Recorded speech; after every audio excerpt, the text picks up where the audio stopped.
Hi, I'm Rona Herman, also known as the Traveling Quilter.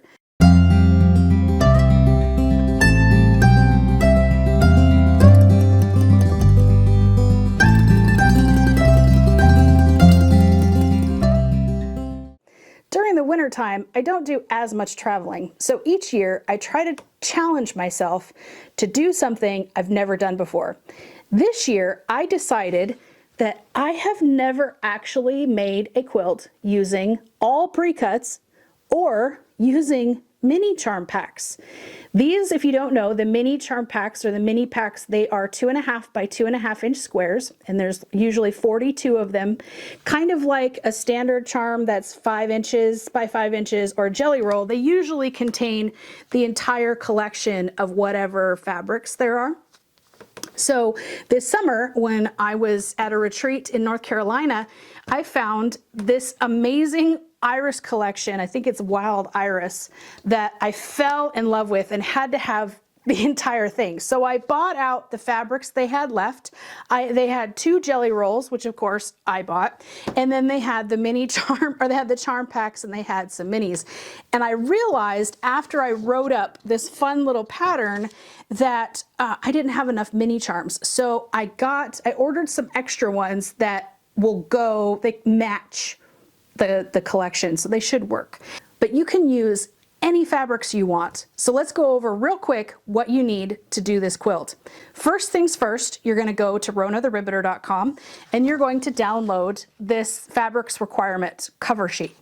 Also, you're going to need a few quilting supplies, standard quilting supplies, which of course you want to have a seam ripper, you want to have snips. I have a couple different ones. Love Karen K. Buckley. No, I'm not an affiliate. I just love her, her scissors. And then I also have the purple thing. If you don't have a purple thing, you should have a purple thing, because I cannot tell you, I freak out when this gets lost or misplaced because I use it that much. And then also I have this cute little tin that sits by my machine, and inside, as they fall all over the place, I keep clips. You won't necessarily need clips, but I always like to have them on hand just in case. And of course you're going to need quilting pins. And then I also keep in here a couple of extra pre-wound bobbins because, you know, I'm sure you play the bobbin game like I do. I think we all do. And then also, if you do not want to use pre-cuts, you don't have to for this particular project. If you have yardage that you would like to use instead, totally can.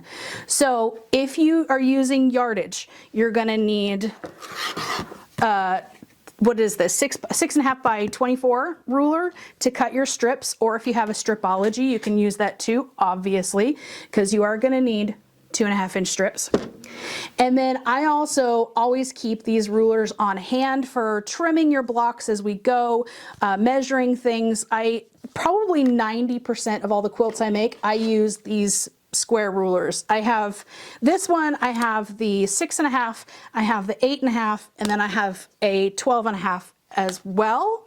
This particular project, because we are using the 2.5 inch blocks, I also have one of these, which I got at Quilt Market this year, which is super fun. I believe these are now on sale and you can get them at quilt shops. I'm not sure when they were shipping, if they've shipped out already, but this is a 2.5 inch square ruler by Tula Pink, and it's super cute. It's got all these little hearts and things on it, which is adorable. So this would be great to cut out your little strips. If you don't have a 2.5, it's not required. You can obviously use other rulers as well. So that's it. That's all you need. Your fabric, your standard supplies, a couple of rulers, trusty sewing machine, and we are ready to go. So stay tuned. Week 1 is coming up.